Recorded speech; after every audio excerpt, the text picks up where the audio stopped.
ராமநாத சுவாமி கோவிலின் குருக்கள் மற்றும் அலுவலர் பணியிடங்களை நிரப்ப உத்தரவிடக் கோரிய மனு தொடர்பாக அறநிலையத்துறை மீது நீதிபதிகள் கடும் விமர்சனத்தை முன்வைத்து கருத்து தெரிவித்திருக்கிறார்கள்.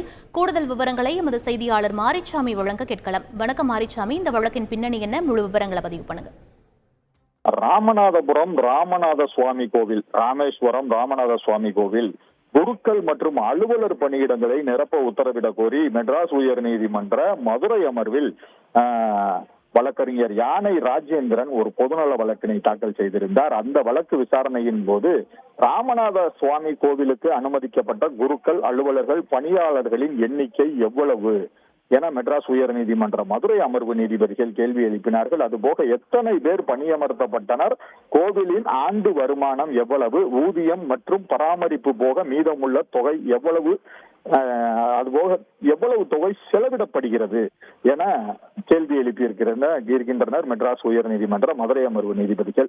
இது தொடர்பாக இந்து சமய அறநிலைத்துறையின் ஆணையர் விரிவான பதில் மனு தாக்கல் செய்ய வேண்டும் எனவும் உத்தரவு பிறப்பிக்கப்பட்டிருக்கிறது. வழக்கறிஞர் யானை ராஜேந்திரன் என்பவர் உயர் நீதிமன்ற மதுரை அமர்வில் பொதுநல வழக்கு ஒன்றினை தாக்கல் செய்கிறார். அதில் ராமநாதபுரம் ராமேஸ்வரம் ராமநாத சுவாமி கோவில் மிகவும் பழமையானது, பிரசித்தி பெற்றது.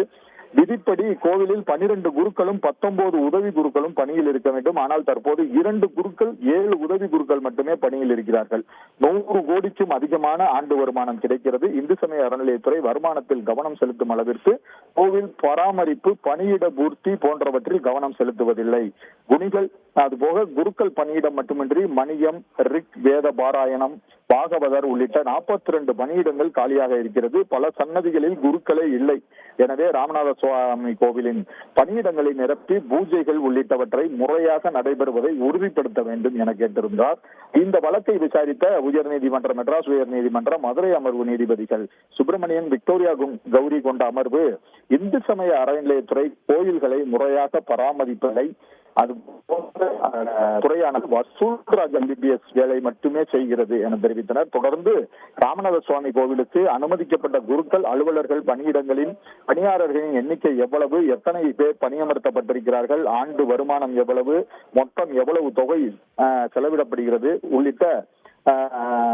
உள்ளிட்டவைகள் தொடர்பாக இந்து சமய அறநிலையத்துறையின் ஆணையர் அருள்மிகு ராமநாத சுவாமி கோவிலின் செயல் அலுவலர் ஆகியோர் பதில் மனு தாக்கல் செய்ய உத்தரவிட்டு வழக்கு விசாரணையை அக்டோபர் 14ஆம் தேதிக்கு ஒத்தி வைத்திருக்கிறார்கள் நீதிபதிகள். விவரங்களுக்கு நன்றி மாரிச்சாமி. செய்திகளை உடனுக்குடன் தெரிந்து கொள்ள உடனே சப்ஸ்கிரைப் பண்ணுங்க.